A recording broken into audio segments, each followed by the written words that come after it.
Hello dear teachers, welcome back to our channel. It's my journey. ఈ రోజు వీడియోలో how to select a right demo topic అనే concept గురించి మాట్లాడుతున్నాం. చాలా మంది ప్రెషర్ టీచర్స్ డెమో విషయంలో చాలా మిస్టేక్స్ చేస్తూ ఉంటారు. ఎప్పుడైతే మీరు ఒక రైట్ డెమో టాపిక్‌ని మీకు అనుకూలంగా లేని టాపిక్‌ని సెలెక్ట్ చేస్తుంటారో, మీరు డెమో విషయంలో 100% ఫెయిల్ అయ్యే ఛాన్సెస్ ఉంటాయి.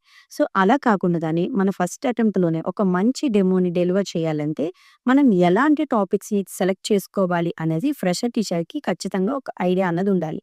సో, మీకు అలాంటి ఒక ఐడియాను ప్రొవైడ్ చేయడం కోసమే ఈ వీడియో. అయితే జనరల్‌గా మనం డెమో టాపిక్ సెలెక్ట్ చేసుకోవడంలో మనకి 2 క్రైటీరియాస్ ఉంటాయి.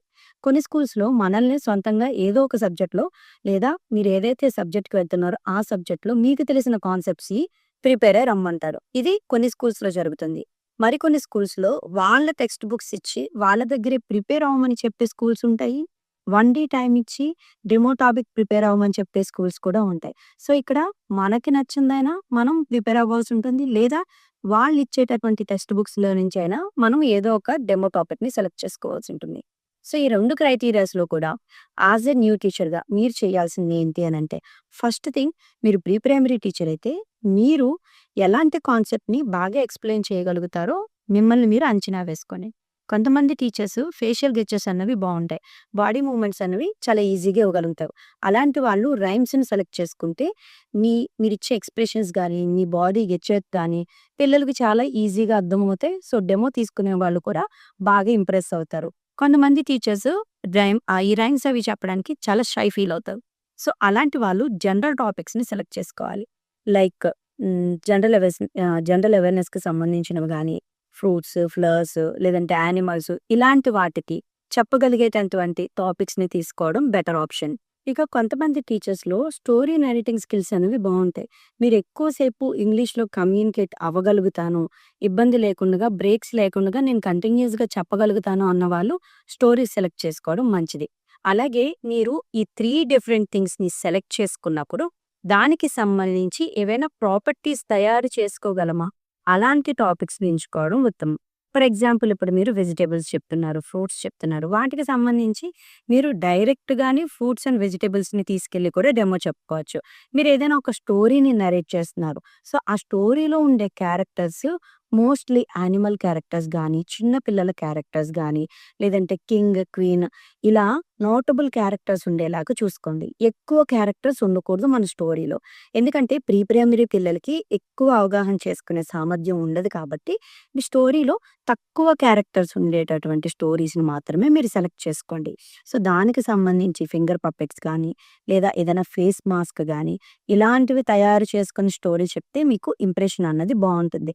మరి రైమ్స్‌కి కూడా ప్రాపర్టీస్ యూజ్ చేయాలా అంటే, మోస్ట్ ఆఫ్ ద కేసెస్‌లో రైమ్స్‌కి ప్రాపర్టీస్ ఏమీ అవసరం ఉండవు. ఎందుకంటే రైమ్‌లో మీరు వాళ్ళ చేత యాక్షన్ చేయిస్తూ చెప్తారు కాబట్టి, రైమ్‌లో మనకి ఎటువంటి ప్రాపర్టీస్ లేకుండా కూడా మనం డెమో అన్నది కంప్లీట్ చేసుకోవచ్చు. సో, ఒకవేళ మీకు ఈ 3లో మీకేదొచ్చో మీకే తెలియట్లేదనుకోండి, మీరు సింపుల్‌గా ఈ 3 కాన్సెప్ట్స్‌ని ఒకసారి మీకు మీరు మిర్రర్ ముందు చెప్పడానికి ట్రై చేయండి. మీకేమొచ్చు అన్నది మీకే అర్థమైపోతుంది. సో, ఫస్ట్ థింగ్ మనం ప్రాక్టీస్ చేయాలి. ప్రాక్టీస్ చేసినప్పుడు మీకు అర్థమవుతుంది. మీరు బాగా నరేట్ చేయగలుగుతున్నారా? బాగా పాడగలుగుతున్నారా?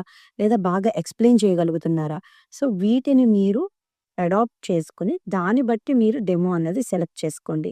ఇక సబ్జెక్ట్ వైస్ ఎళ్ళే టీచర్స్ స్టార్టింగ్‌లో ఏవైతే ఫస్ట్, సెకండ్, థర్డ్ లెసన్స్ ఉంటాయో వాటిని సెలెక్ట్ చేసుకోవడం బెటర్ ఆప్షన్.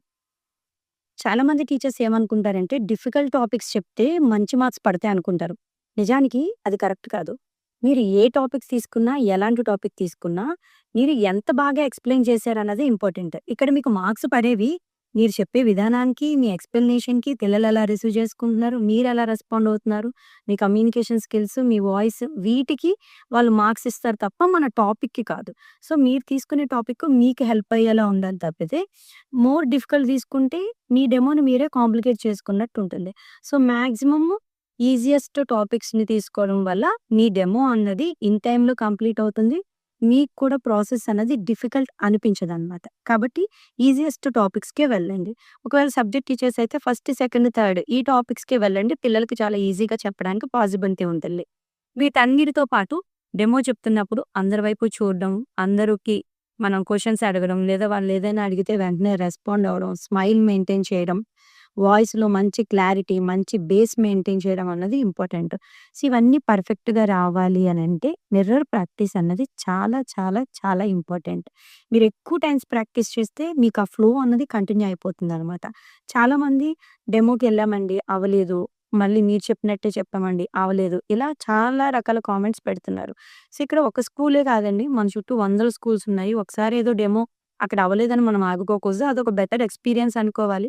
మీకిప్పుడు కనీసం డెమో ఎలా తీసుకుంటున్నారన్న ప్రాసెస్ తెలిస్తే, దీన్ని బట్టి మీరు ఎక్కడ లోపాలున్నాయి అన్నది సరిచేసుకొని నెక్స్ట్ డెమోకి ఇంకాస్త ఇంప్రూవ్డ్ వెర్షన్‌లో వెళ్ళాలి. సో, అలా మనం మనల్ని మనం బెటర్ చేసుకుంటూ వెళ్తే ది బెస్ట్ జాబ్ అనేది మనకు కూడా దొరికే మాట. సో, ఇవి నా వైపు నుండున్న ఫ్రెషర్ టీచర్స్‌కి సంబంధించిన డెమో సజెషన్స్. ఐ హోప్ ఇవన్నీ కూడా మీకు ఉపయోగపడుతున్నాయి అనుకుంటున్నాను. Thank you for watching. Do subscribe our channel.